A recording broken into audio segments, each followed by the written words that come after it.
உன்னை நம்பி கடை வச்சு கொடுத்ததுக்கு என் புத்திய செருப்பாலே அடிக்கும். படிப்பு தான் வரணும்னு பார்த்தா நீ எதுக்குமே லாய்க்கு கிடையாது. நீலாம் வாழறதுக்கே தகுதி இல்லாம.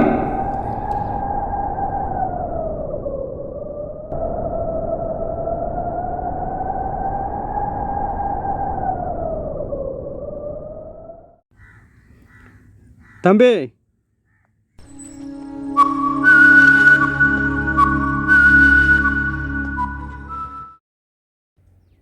அங்கே என்ன பண்ணுற? இல்லை சும்மா தான். ஒரு உயிரை காப்பாற்றலான்னு வந்தேன். என்ன? நான் பக்கத்து ஊர் ஆடு மேய்க்க வந்தேன். ஆடு குட்டி போட்டதில் ஆடு கிறங்கி போயிடுச்சு. நீங்கள் உதவி பண்ணிங்கன்னா நான் அதை காப்பாற்றி கொண்டு போயிடுவேன். கொஞ்சம் கை கொடுத்து தூக்கி விட்றீங்களா?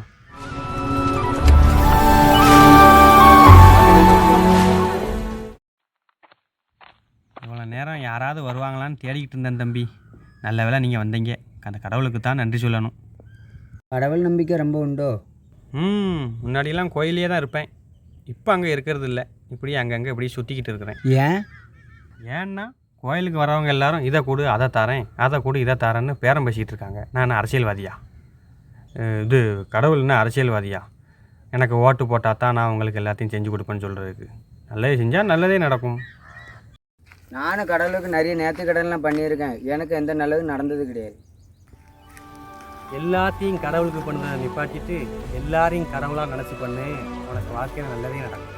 சரிதா? இன்னும் எவ்வளோ தூரம்னு போகணும்? பக்கத்தில் வந்துட்டோம். இன்னும் கொஞ்சம் தூரம்தான்.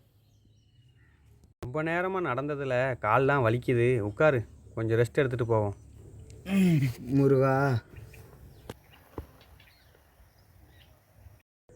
ஆமாம், நீ என்ன வேலை பார்க்க? நான் ஒரு இட்லி கடை வச்சுருந்தேன். ஆனால் இப்போ அது இல்லை. அந்த பஸ் ஸ்டாண்டு பக்கத்தில் 3வது கடை அதுவா? என் கடை உங்களுக்கு தெரியுமா?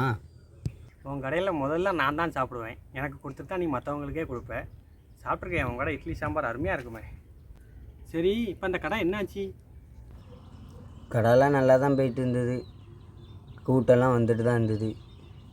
என் கடை டேஸ்ட் எல்லாத்தையும் பிடிச்சிருந்தது. படிப்பு சரியாக வராட்டியும் கடையாச்சும் ஒழுங்காக நடத்துன்னு வீட்டில் எல்லோரும் சந்தோஷப்பட்டாங்க. மற்ற கடைக்காரங்களாம் சேர்ந்து என் கடையை காலி பண்ண வச்சுட்டாங்க.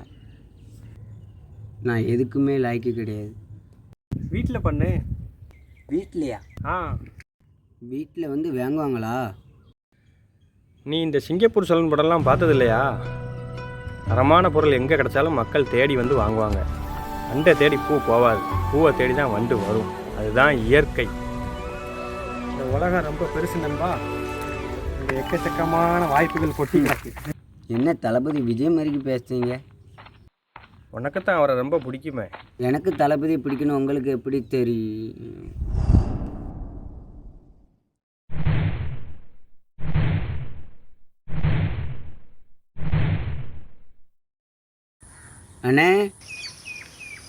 அண்ணே,